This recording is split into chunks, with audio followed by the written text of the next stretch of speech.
परंतु प्रत्येक घटकाचा आपल्याला आता विचार इथं करायचा नाही. आपल्याला एकाच घटकाचा विचार करायचा आहे, ते म्हणजे संत. पामर विषयी जिज्ञासू ज्ञानी वगैरे वगैरे हे सगळे प्रकार आहेत, परंतु आपल्याला तिकडं जायचं नाही. आपल्याला लागूपुरता उतारा. आपल्याला प्रश्न, आपल्याला जो मुद्दा आहे तो संत. एकमेव घटक समाजामध्ये असा आहे की जो घटक सर्वांच्या उद्धाराच्या तळमळीनं तळमळत असतो. संतांची प्रामाणिक इच्छा असते की सर्व जीवांचा उद्धार व्हावा. कोण्या जीवाचा घडो कोण्या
जीवाचा उद्धार व्हावा ही तळमळ माझ्या संतांच्या मध्ये. पुढचे हे जन न देखे मी डोळा येतो कळवळ.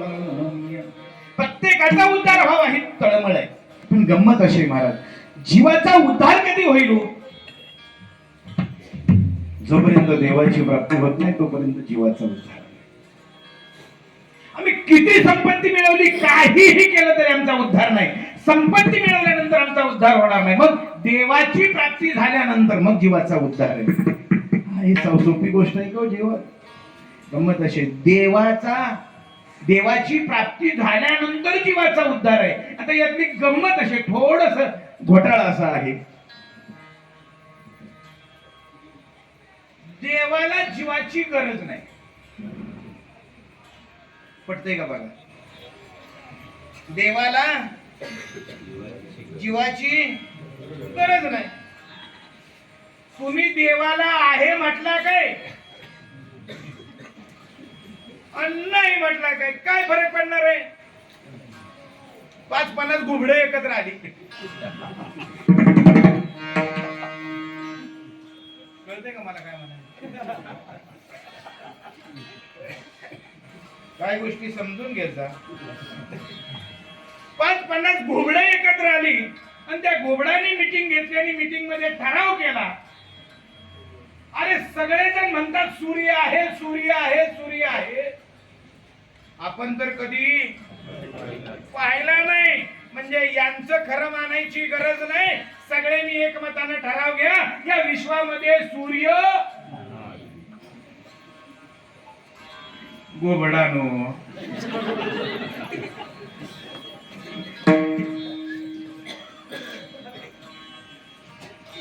तुमच्या ठरावाचा त्या सूर्याला काय फरक आहे? कळलं का नाही? सगळं इसकाटायची पाळी आणू नका. देवाला जीवाची गरज नाही आणि जीवाला देवाची गरज नाही का वाटत नाही? बोला बोला बोला बोला. नाही का वाटत नाही? वाटत नाही. गरज नाही असं नाही, गरज वाटत नाही. हे दुर्दैव आहे, हे अज्ञान आहे आमचं. देवाला जीवाची गरज नाही आणि जीवाला देवाची गरज वाटत नाही, आणि या दोघांची भेट झाल्याशिवाय जीवाचं कल्याण नाही. विठ्ठल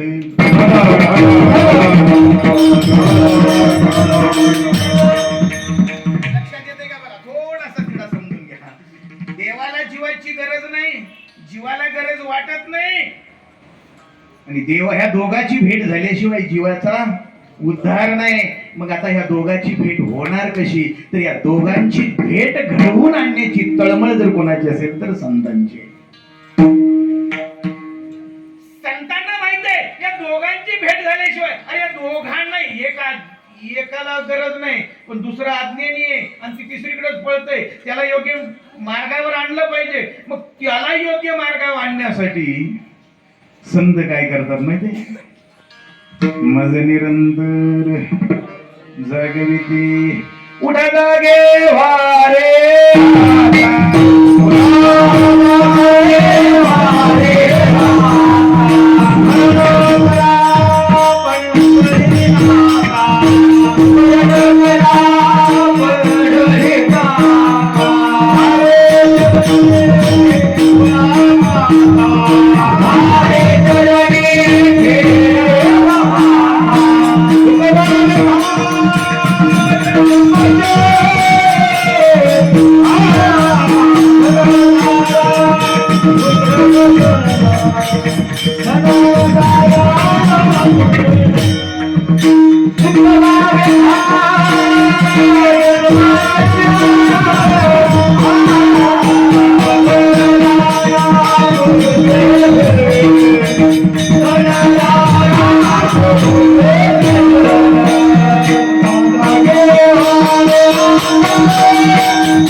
तुम्हाला मला जाग करण्याचं काम करतात. उठा जागेवर, आता उठा. अरे उठ गादडे, कुठं वर झोपत? लहान होता त्यावेळेला म्हणलं जरा शाळा शिकू द्या. जगदोगी जगदोगी राग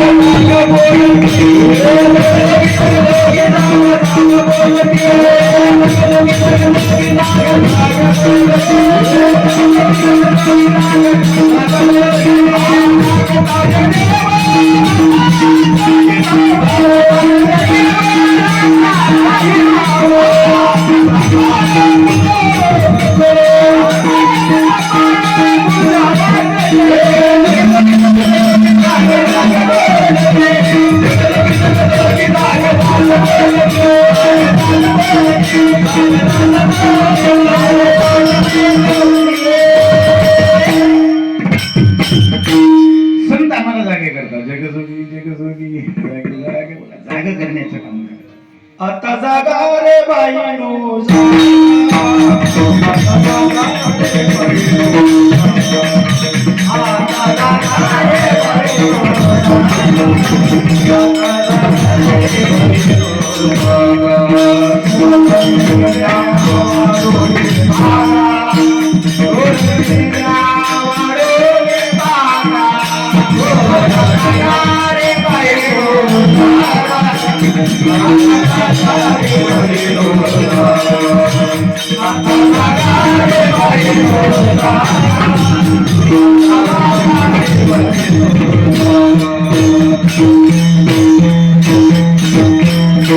जाग करण्याचं काम करतात.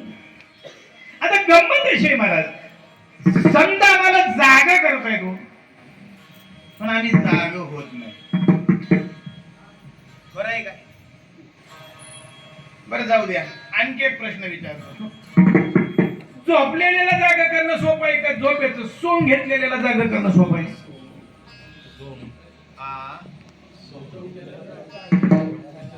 नक्की झोपेत कोण आहे?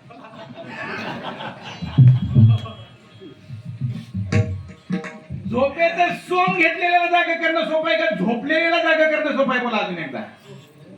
झोपलेला झोपेचं सोंग घेतलेला. बोला बोला बोला. उठेल का ती? सकाळ सकाळी दोघांची कुरबुर झाली. कोणाची? नवरा बायकोची. बस दुसऱ्या कोणाची होतच नाही. या नवरा बायकोचा जन्म कशासाठी झालाय?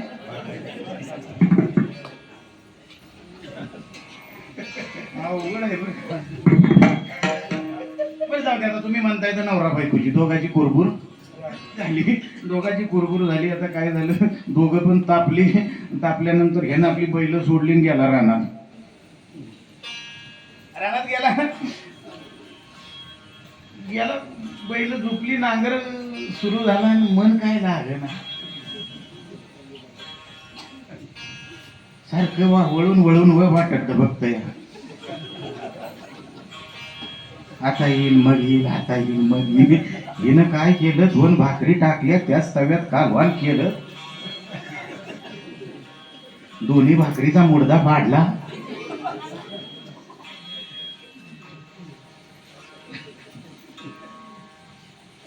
सगळी भांडी स्वच्छ करून वाकळ टाकली आणि खालवर घातली. 12 वाजल्या, 1 वाजल्या. आता शेवटी भूक लागली व पोट कुठं ग बसतंय. 1 वाजता बैल सोडली. बैल सोडून आपलं बैलाला खायला घातलं आणि घरी आलं. मला काय झालंय बघूया तरी. 1 वाजल्या तरी दररोज येणारी भाकरी घेऊन येणारी बिचारी अजून कशी काय आली नाही. म्हणून माघारी गेलं तर बघतोय तर आता ही तिकडून लांब येताना बघितलं की हिनं काय केलं, तोंड उघडं होतं ती बी गोंडा वाकळ वाकळ माहितीये तुझी लय नाव आहे ती. त्याला काही ठिकाणी गोधडी म्हणते ती, काही ठिकाणी त्याला लेपाट म्हणते. मी त्याला आणखी एक नाव देतो, दमकुंडी. तुम्ही म्हणाल हे नवं कसं काय, तोंडावर घेऊन बघा म्हणजे कळत.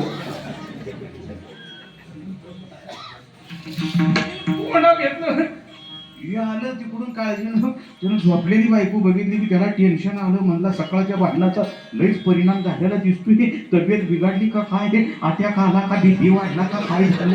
त्याला काळजी पडली. म्हणलं आता करायचं काय. गेला आपलं ते असं टोचवलं. म्हणलं होईल आता ती झोपली होती का स्वांग घेतलं होतं ते ना.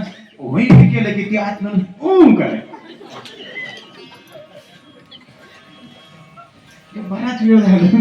सारखं ती भुई ग करते ती करते, भुई ग शेवटी ती काळजीत पडला. म्हणला नव तसं नाही बघ, काय सकाळी झालं असेल ते होऊ दे. माझं चुकलं, मी तुझ्या पाया पडतो.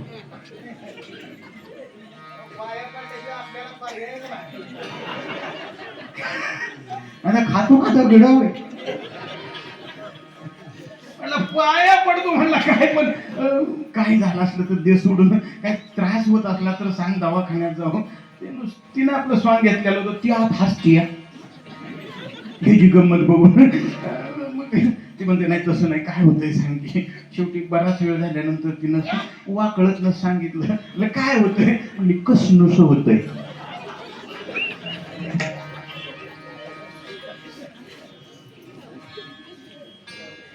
नव्हे तुमच्याकडे हे आजार आहे का? कसनुस. महाराज काय झालं, मी आता असंच एका एमडी डॉक्टरकडे गेलो आणि त्या डॉक्टरला म्हणलं हे बघ, माझा उपचार झाल्यावर मी आपलं त्याची फिरकी घ्याय गेलो. त्याला म्हणलं हे बघ, तुझ्याकडे सगळ्या रोगावर औषध आहे, पण मी सांगतोय त्या रोगावर औषधच नाही. म्हणलं अहो असा रोगच नाही की ज्याच्याकडे माझ्याकडं औषध नाही ज्या रोगावरती. म्हणे सांगा. म्हणलं हे बघा, नवरा बायकोची भांडणं झाल्यावर बायको रुसून झोपती आणि तिला विचारलं काय होतंय की ती म्हणती कसनुच होतंय, सांगा म्हणलं याच्यावर औषध. ती डॉक्टर माझ्या बी पुढचं होतं. ती म्हणलं आहे ना औषध याच्यावर. म्हणलं काय. म्हणलं एक येताची काढायची काठी व बर का. हे मी नाही, त्या डॉक्टरनं सांगितलंय. आणि आजपासून कसनुस म्हणू नका का, औषध सांगितलंय.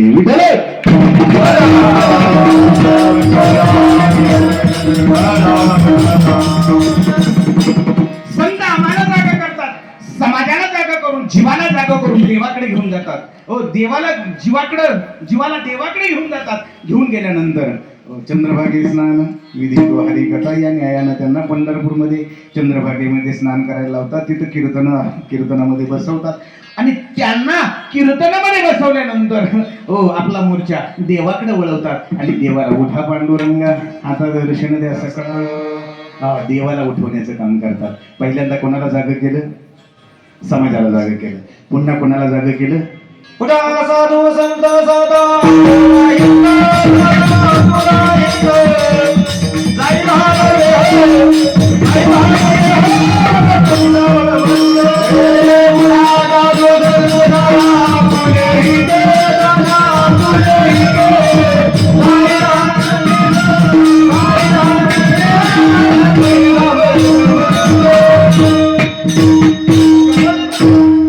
देवाला, जीवाला, संतांना या सगळ्यांना जागा करण्याचा अधिकार संतांना नाही का?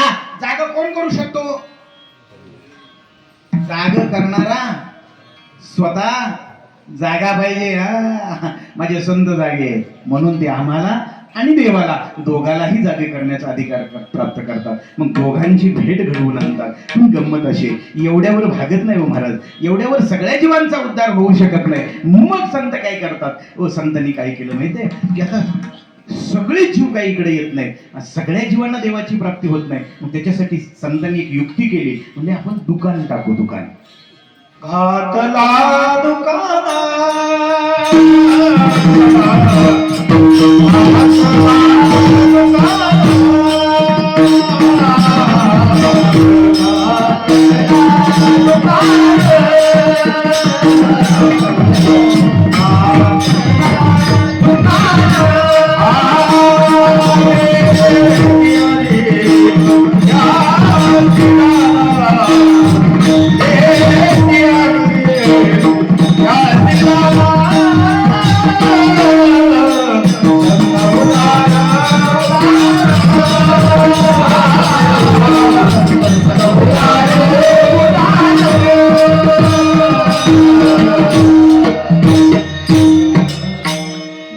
दुकान देती आली अशी कारण संतांनी दुकान घातलं. कशाचं दुकान घातलं? देवरूपी मालाचं दुकान घातलं. आता दुकान कुठं घातलेलं आहे? दुकान पेठेमध्ये घातलेलं. पंढरीच्या पेठी मांडीले पार तुका म्हणे पेठ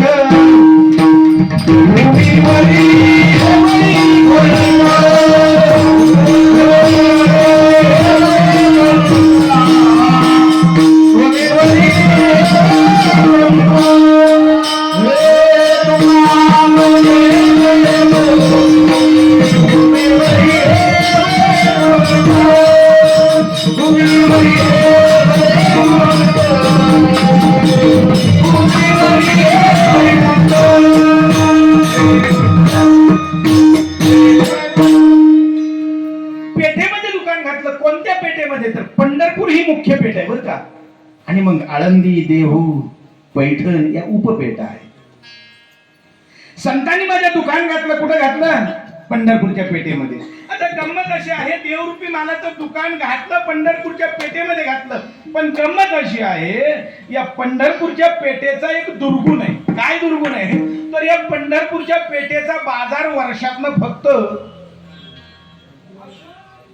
आषाढी, कार्तिकी,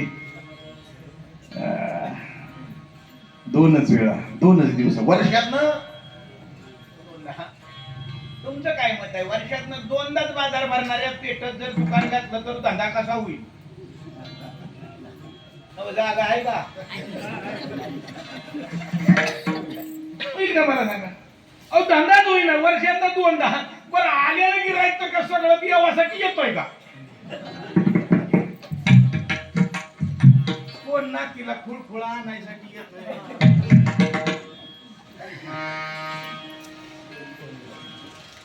कोण गोंगड्या आणायला येतोय. कोण पोळपाट लाटणं. याच लाटण्याचा परत घरी आल्यावर पूजा होती. देवाला सेना महाराजांनी एका वारीला तो दगड नेला, दगड तो हे घासण्यासाठी, सान म्हणतात त्याला. हे सांगितलं सेना या वारीला आला नव्हता. दगड आला नव्हता नाही म्हणे. दुसऱ्या वारीला ती दगड घेऊन आलं, दगड याही वारीला आला नव्हता. आणि कसं काय मागच्या वारीला दगड न्यायला आला. आता आपल्या पिशव्यात आपसा घ्या, आपल्या वाऱ्या सांगा ना. बघा ना,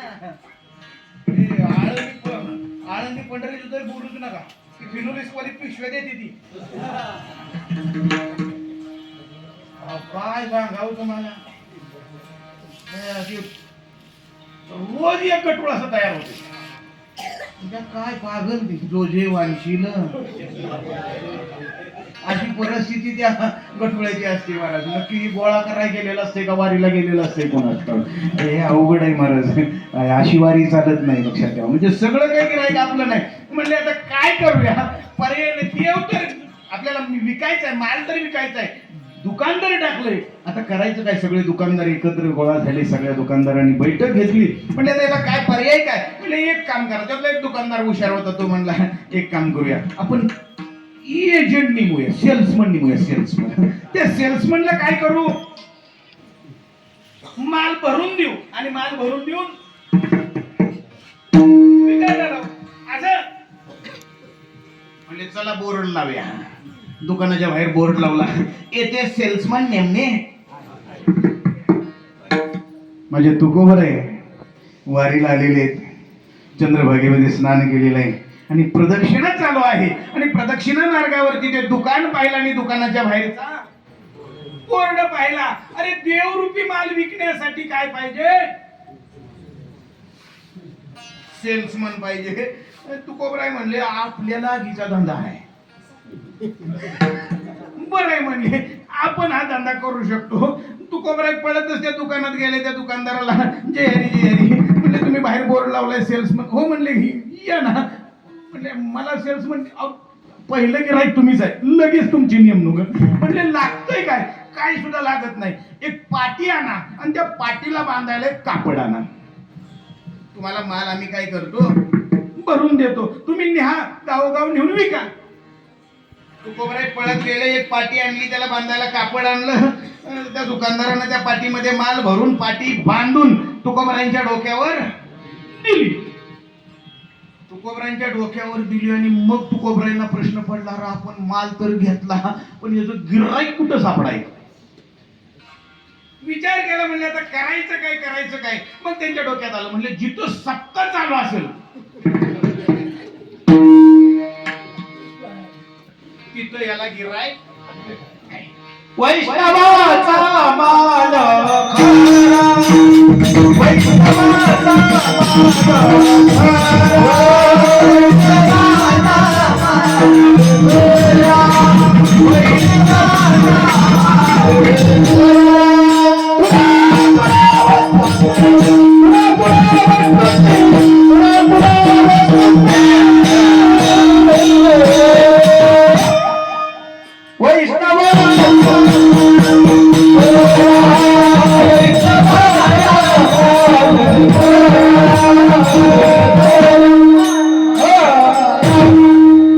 वैष्णवांचा माल खरा, तुरतुरा वस्तूशी.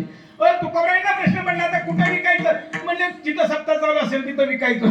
तुकोबराय नेमके स्टँडकडे निघाले, स्टँड वरती आले, इकडं तिकडे विचारतायत सप्ताह कुठं चाललाय, सप्ताह कुठं चाललाय. तेवढ्यात आमचे कैलास महाराज पंढरपूरला गेले होते.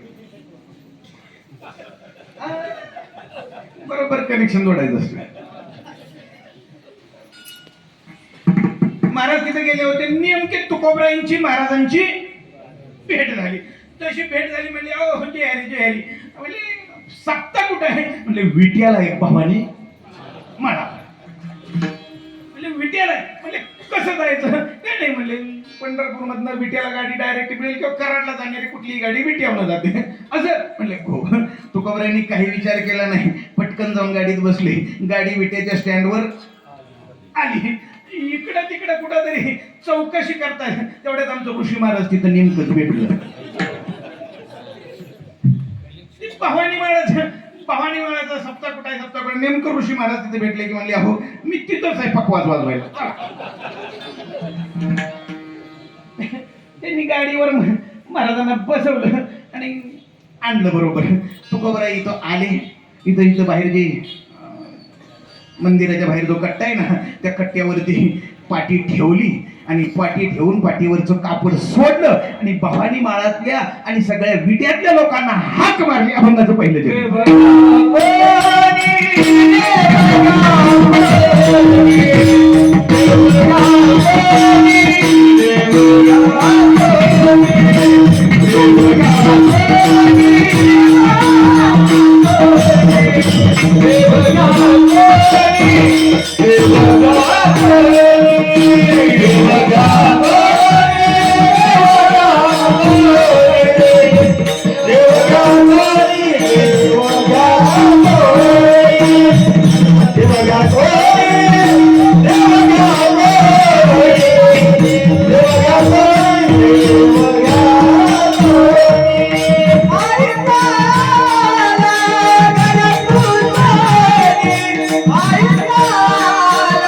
Thank you.